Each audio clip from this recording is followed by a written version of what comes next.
Hello everybody, welcome to the next episode of Michael's Kitchen, and today we're back with something sweet again, which is and the recipe is a dark chocolate pudding pie.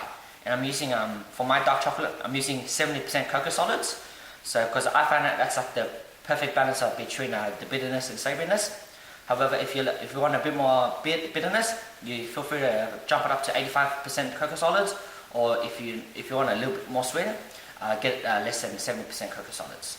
And so with my ingredients, we have some puff pastry, store-bought puff pastry. We have cocoa powder, vanilla bean, but I got it in a paste form. Dark chocolate. We have just normal sugar. This is milk. We have corn flour, 1 egg, icing sugar, and this is thickened cream. Okay, so now in your first step, you're in a large pan with heating up. You want to combine your sugar, your cocoa powder, and your cornstarch. So there you go. And you just want to whisk this until smooth, and then we can go on for the next step. But it won't take too long, so I'll let you see what happens.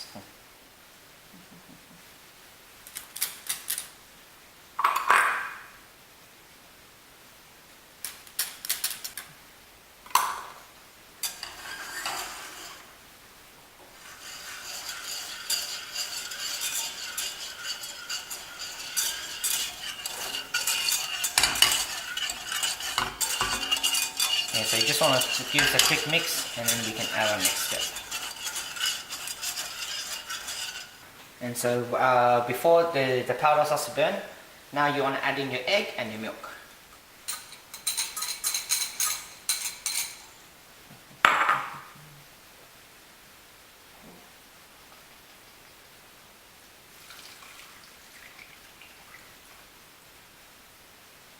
Yeah, and then so after adding this, just you want to break the egg yolk, and then just keep mixing this, and then you want to cook it on low. And then you want to cook this low, and then once the mixture starts to heat up, eventually the cornstarch will add as a thickener, and then eventually your mixture will begin to thicken, and that's when you can take it off the heat. But I'll show you when.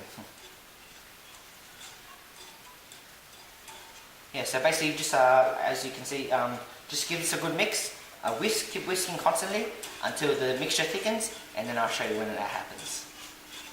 Yeah, so once your pudding reaches about this consistency where it will coat the back of a spoon, like right now I'm showing you an example, like it's slightly coated on the back of the whisk. Now it's time to add in your chocolate.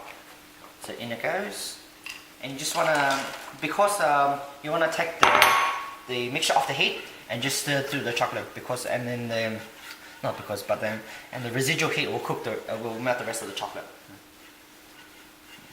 So as you can see, the chocolate is melting quite fast. So you just give it a couple quick stirs, and then eventually it will all blend into one mixture. So after your pudding reaches about this consistency, then you want to transfer it to into a dish and allow it to cool into the fridge.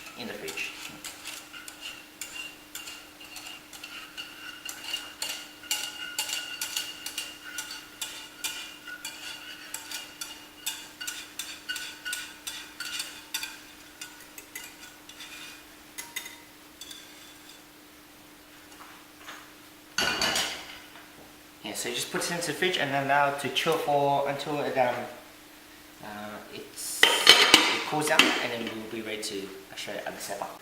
Okay, so whilst our pudding is chilling in the blast freezer for about 20 minutes, now we can get on with making the pie crust. So just what I have here is just some salt and butter, and just want to get a brush or a spoon, and you just want to line your base, your tin, just with a bit of butter. So just kind of grease the pan all over, like so. Unless the problem with this is only if you have a pastry dough that's not cooked. However, if you have one that's pre-cooked already, you can skip this step, save a bit of time and a bit of hassle.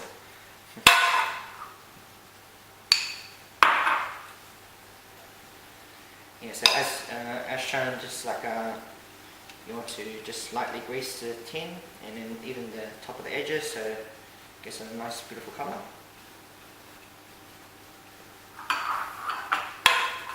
Now we get our pastry dough and just put it over. So the best trick is just you lift it up and you push it in.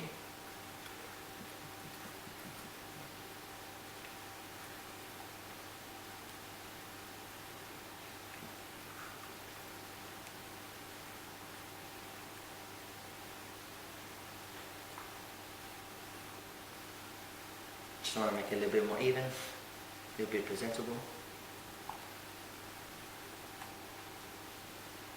Yeah, so like this, and then just if you have any excess, you can either choose to fold it over or just give it a cut, which is what I'll do. So, yeah, so just with a knife, just want to run along the edge, make it more neat.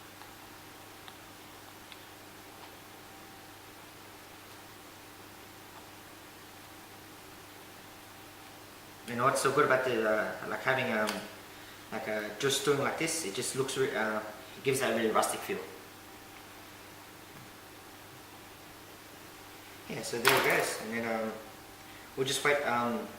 Get your oven preheated to about 180 degrees Celsius, and then you just want to blind bake this for about let's say 10 minutes, and then after 10 minutes we'll take it out, and we can allow it to cool, and then we'll get on with the step after that.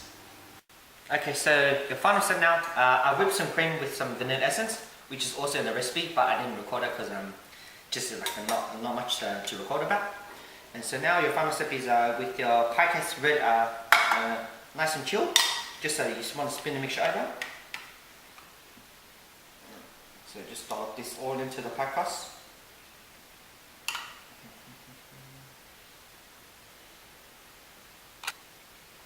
And then just to make it look a bit more appealing, you just want to spoon, make it nice and even. So,